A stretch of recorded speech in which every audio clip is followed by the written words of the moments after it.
Hello guys, welcome to Mahil Lohender channel. ఈరోజు ఈ వీడియోలో సౌత్ ఆఫ్రికా లీగ్లో 22nd మ్యాచ్ అయిన Joburg Super Kings versus Sunrisers Eastern Cape match analysis and prediction చూద్దాం. So ఫస్ట్గా చూసుకుంటే జోబర్ సూపర్ కింగ్స్.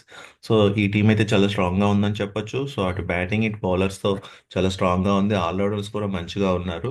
సో ఇంక బ్యాటింగ్ విషయానికి వస్తే Faf du Plessis, Conway and Bracewell and Moeen Ali. So ఈ four batsmen చాలా important ఈ టీంకి. ఫ్యాబ్ డూప్లెసెస్ గురించి మనందరికీ తెలుసు, కెప్టెన్ కమ్ మంచి బ్యాట్స్మెన్. సో ఐపీఎల్లో కానీ సౌత్ ఆఫ్రికా తరపున కానీ చాలా మంచి ఎక్స్పీరియన్స్ అయితే ఉంది ఈ ప్లేయర్కి.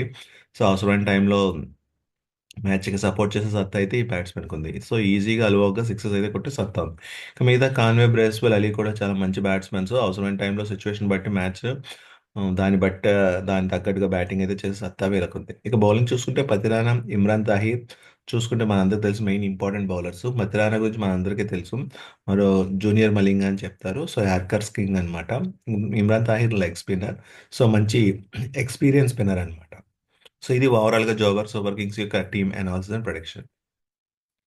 నెక్స్ట్ ఇంకా సన్ రైజర్స్ ఈస్టర్న్ కేప్ చూసుకుంటే కనుక బ్యాట్స్మెన్ వచ్చి Markram, Stubbs and Abell and Jansen. So మంచి బ్యాట్స్మెన్స్ వీళ్ళు. మార్క్రమ్ గురించి మన అందరికీ తెలుసు, మంచిగా హిట్టింగ్ చేస్తాడు, అలా స్ట్రైక్ రేట్ మెయింటైన్ చేస్తాడు. స్టబ్స్ చూసుకుంటే సిచ్యువేషన్ బట్టి బ్యాటింగ్ చేసి సత్తా ఉంది. ఇంకా బౌలింగ్ విషయానికి వస్తే డాసన్, సిలకా, స్విప్నాల్. సో మంచి బౌలర్స్. జాన్సన్ కూడా మంచి బౌలర్స్, మంచి స్పీడ్స్ బౌలింగ్ అయితే ఉంది.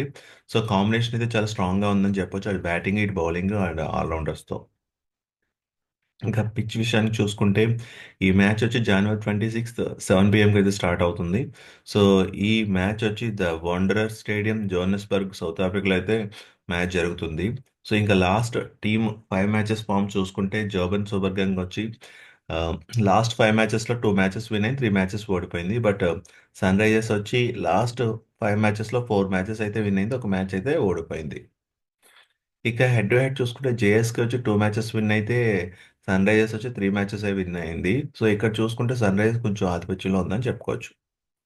ఇంకా పాయింట్స్ టేబుల్ చూసుకుంటే సన్ రైజర్స్ కొంచెం హైయెస్ట్లో ఉంది. టోటల్ 7 మ్యాచెస్లో 17 పాయింట్స్తో ఉంది. జేఎస్కే వచ్చి టోటల్ 6 మ్యాచెస్లో 10 పాయింట్స్తో ఉంది. ఇక టీమ్ కంపారిజన్ చూసుకుంటే జేఎస్కే లాస్ట్ 10 మ్యాచెస్లో 50% విన్ అయింది. Average score 138, highest score 209. But Sunrisers వచ్చి లాస్ట్ 10 మ్యాచెస్ 70% విన్ అయింది, అంటే 7 మ్యాచెస్ విన్ అయింది. So 148 is average score and 204 is highest score. ఇక వెదర్ రిపోర్ట్ చూసుకుంటే ఇక్కడ వెదర్ అయితే మటుకి కొంచెం బాగుందని చెప్పొచ్చు. సో 43% హ్యూమిడిటీ ఉందని చెప్పొచ్చు. 2% ఛాన్స్ ఉందని చెప్పొచ్చు. సో 2% ఛాన్స్ అంటే పెద్దగా మ్యాచ్కి ఎఫెక్ట్ అయ్యే ఛాన్సెస్ లేవు. సో కాబట్టి మ్యాచ్ అయితే ఎంజాయ్ చేయొచ్చు అనమాట. దెన్ నెక్స్ట్ ఇక వెన్యూ స్టాట్స్ చూసుకుంటే ఈ పిచ్లో టోటల్ 8 మ్యాచెస్కి ఫస్ట్ బ్యాటింగ్ చేసిన టీం 50% విన్ అయింది, సెకండ్ బ్యాటింగ్ చేసిన టీం 50% విన్ అయింది. సో దీన్ని బట్టి చూసుకుంటే సో టాస్ అయితే పెద్ద కీలకం కాకపోవచ్చు అని చూసుకోవచ్చు ఈ వెన్యూ స్టాట్స్ని బట్టి.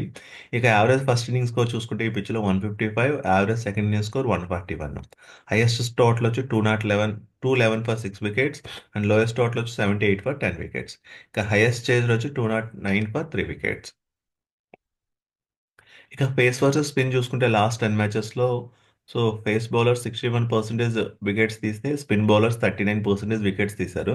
సో ఇది కొంచెం చూసుకుంటే కనుక పేస్ బౌలర్ కొంచెం అనుకూలించే అవకాశాలు ఎక్కువ కనపడుతున్నాయి. సో దీన్ని బేస్ చేసుకుని టీమ్ కాంబినేషన్లో పేస్ బౌలర్స్ కొంచెం ఎక్కువ ప్రాధాన్యం ఇచ్చే అవకాశాలు ఎక్కువ ఉన్నాయి. సో ఇది ఈ match analysis and prediction. So ఈ match analysis and prediction base చేసుకుని ఈ టూ టీమ్స్లో నెగ్గేది సన్ రైజర్స్, ఈస్టర్న్ కేప్. కానీ టాస్ వేసిన తర్వాత యాక్చువల్ రిజల్ట్ మా ఛానల్ అయితే పోస్ట్ చేయడం జరుగుతుంది. సో అలాగే మా ఛానల్ లింక్ ని డిస్క్రిప్షన్ లో అయితే ఇవ్వడం జరిగింది. ఒకసారి ఆ లింక్ ఓపెన్ చేసి ఛానల్లో జాయిన్ అవ్వండి. అలాగే ఓన్లీ బిగ్ బ్యాష్ లీగే కాకుండా BPL, so south Africa league 20 running matches, అలాగే ఫుట్బాల్ మ్యాచెస్ ఇక ప్రొడక్షన్ అయితే మా ఛానల్లో జరుగుతుంది. సో మా ఛానల్ అయితే ఫాలో అవ్వండి.